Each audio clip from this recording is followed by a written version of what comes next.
Hello, je suis Chloé, je suis graphiste et illustratrice indépendante. Ça fait 3 ans que je me suis lancée en freelance et au quotidien dans mon métier, j'aide les entreprises à créer leur support de communication digitale. Donc je fais des sites internet, des designs de logos, de branding et de l'illustration digitale. Ce que j'aime le plus dans mon métier et dans mon quotidien d'indépendante, c'est d'abord de pouvoir travailler sur des projets très variés. Donc, ils peuvent avoir des durées variables, des thèmes variés. C'est vraiment très chouette en fait, parce que ça permet un renouveau quotidien. J'adore aussi la liberté que m'apporte mon statut de freelance parce que je peux travailler quand je veux, d'où je veux et faire les horaires un petit peu que je veux.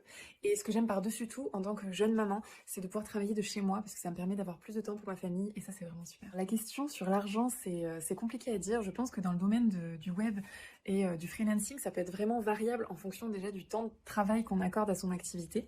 Personnellement, moi je gagne assez bien ma vie, enfin suffisamment par rapport à ce que j'ai besoin. Aujourd'hui, donc après 3 ans d'activité, j'arrive à me dégager un peu plus de 1 800 € par mois et j'espère pouvoir augmenter. Mais c'est vrai que j'ai pas envie de passer ma vie au travail, donc j'arrive à me payer cette somme-là en travaillant à peu près 25 heures à 30 heures par semaine. Donc ce qui est vraiment chouette pour moi parce qu'au final, je gagne suffisamment tout en ayant beaucoup de temps pour mes enfants et pour ma famille.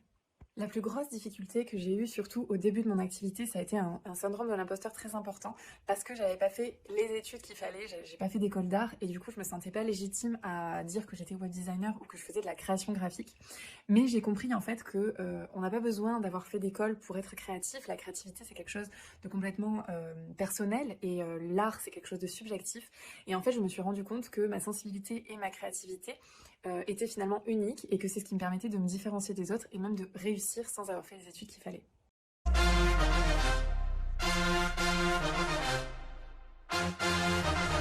Are you ready? Are you ready? Are you ready? Are you ready? Let's go!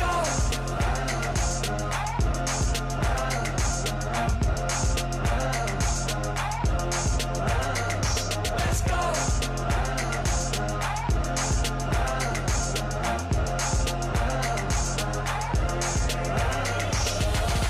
Alors, je suis complètement autodidacte dans ce métier.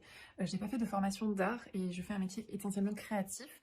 La créativité, c'est quelque chose qui me suit depuis toute petite, mais dans la vie, j'ai fait un diplôme d'ingénieur. Je suis ingénieure en mécanique. C'est suite à un burn-out en fait que je me suis reconvertie et que j'ai suivi ma passion, qui est de créer. Donc, je me suis d'abord lancée dans la conception de sites internet et le web design en fait, le design d'interface web. Et petit à petit, je m'oriente de plus en plus vers la création de branding et d'illustration parce que c'est ce qui me passionne et c'est ce que j'ai envie de faire au quotidien. Pour moi, les qualités principales pour faire mon métier, ça va d'abord être l'adaptation et l'ouverture d'esprit parce que on reçoit souvent des demandes clients qui sont très différentes et il va falloir savoir proposer des solutions à chaque fois adaptées aux clients. Donc il faut savoir se remettre en question, avoir des nouvelles idées, être force de sa proposition, c'est hyper important. Il faut aussi être rigoureux parce que quand on travaille tout seul de chez soi, il faut savoir avoir la rigueur de travailler malgré qu'on soit chez soi.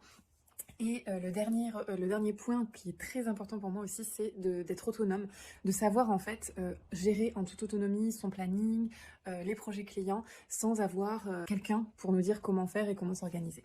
Du coup, le conseil que je donnerais aux jeunes qui se posent des questions et qui voudraient peut-être suivre ce parcours pour devenir graphiste ou illustrateur, c'est déjà de croire en eux parce que le mindset et la confiance en soi, c'est la clé pour devenir indépendant. Honnêtement, je pense que c'est ce qui fait 70% de la réussite des gens. Et ensuite aussi, savoir qu'un parcours n'est jamais linéaire et que c'est normal d'explorer, de se tromper.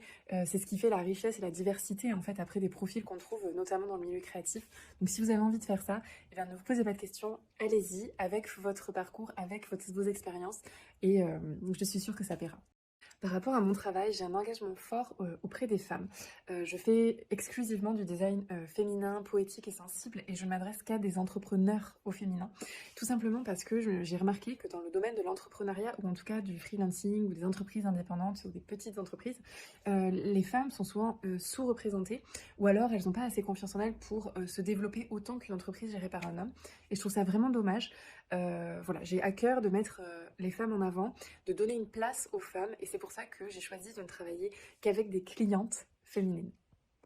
Je voulais juste finir en te disant que j'adore échanger sur les problématiques de l'orientation ou répondre aux questions par rapport à mon métier, c'est quelque chose qui me passionne. Donc si tu as des questions spécifiques et que tu as envie que je te donne mes conseils ou que je te donne voilà, moi ce que j'ai fait et que je t'en dise plus sur mon parcours, n'hésite pas à venir me parler sur Instagram.